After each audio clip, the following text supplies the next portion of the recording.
just keeping in with time, what I'm going to do now is I'm going to go through some examples from the mathematical reasoning section. Here we have the sample test for the OC.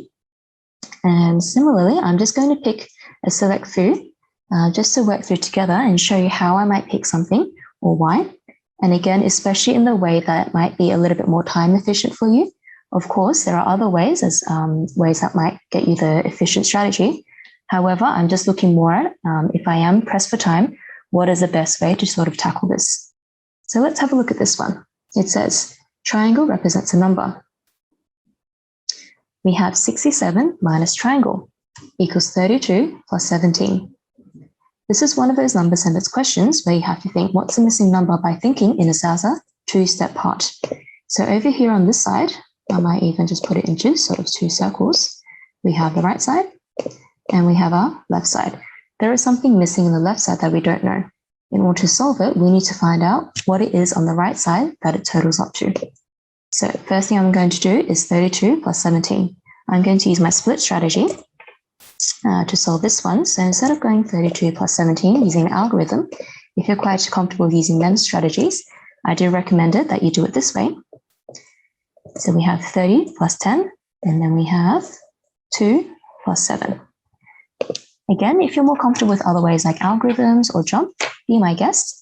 I just find that split strategies tend to be the quickest, which is why I'm using this one in this case.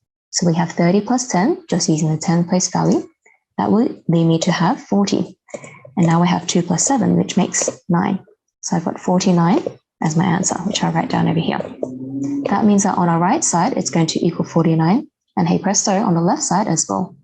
So if we were to rewrite our new number sentence, we have 67 minus something, minus triangle.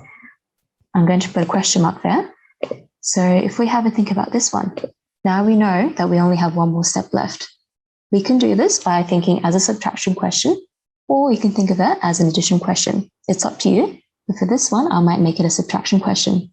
I am going to swap the figures around because if you're familiar with the inverse nature of such number sentences, you know that this is the same as saying 67 minus 49.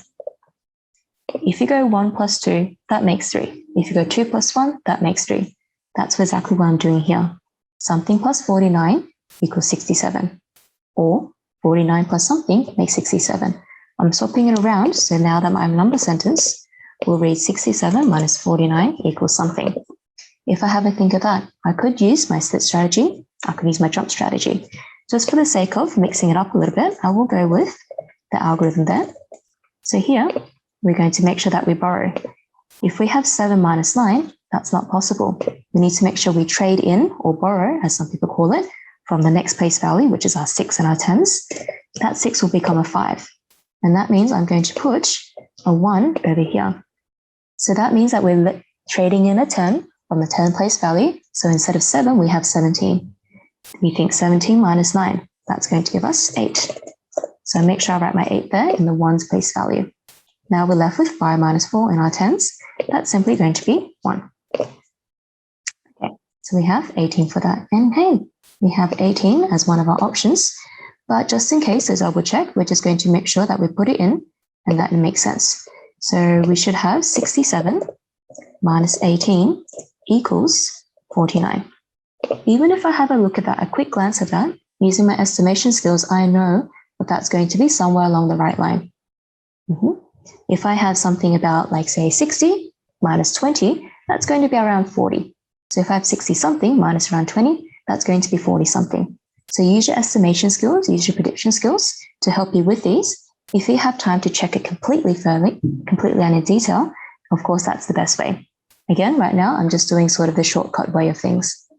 But I hope that clarified how you might do a question such as this. What I might do, I might have another one. Maybe we'll word a question.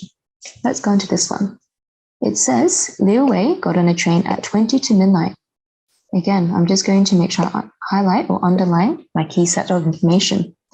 20 to midnight, I know straight away that that's going to be, oops, here's my pen, 11:40.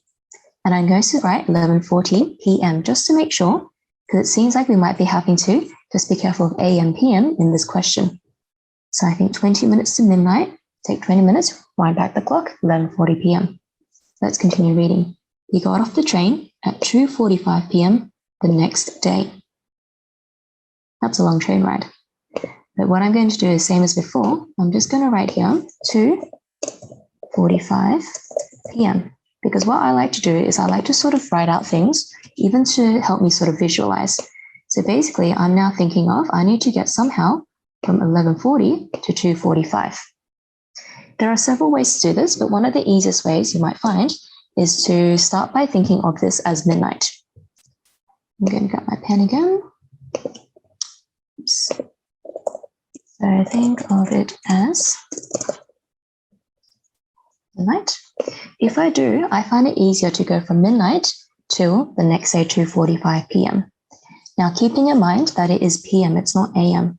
If it was from midnight to a.m., that would be 2 hours and 45 minutes. But I need to add another 12 hours to that, don't I? So if I'm going from, let's say 11, actually I'll write it down over here, sorry. 11:40 till midnight, that's going to be 20 minutes. If I go from midnight to 2:45 a.m., that's going to be 2 hours, 45 minutes. Okay. Now, if I go from 2:45 a.m. to 2:45 p.m., I'm just going to say that's going to be 12 hours. Okay. So we have this figure. We've got 12 hours and 2 hours, 45 minutes and 20 minutes. So we need to add them up all together. I'm going to start with my hours first. I've got 12 and 2. That's going to be 14 hours. But then I have 20 minutes and 45. I know 20 and 40 makes 1 hour. Oh, that's 1 hour. So I'm actually going to even put 15 hours there. Again, I've got 15 hours because I have 12 plus 2 hours, that's 14. But then when I was looking at my minutes, I had 20 and 40. I know it's a 45, but I think that's 40 for now because 20 and 40 make up 60. That would be 15 hours. But then remember, I have my 5 minutes left, so I need to put in back my 5 minutes. And here we go. We've got our option that has that one there. I'm going to pause that there for now. I hope you do have the time to make sure that you double check and triple check your work.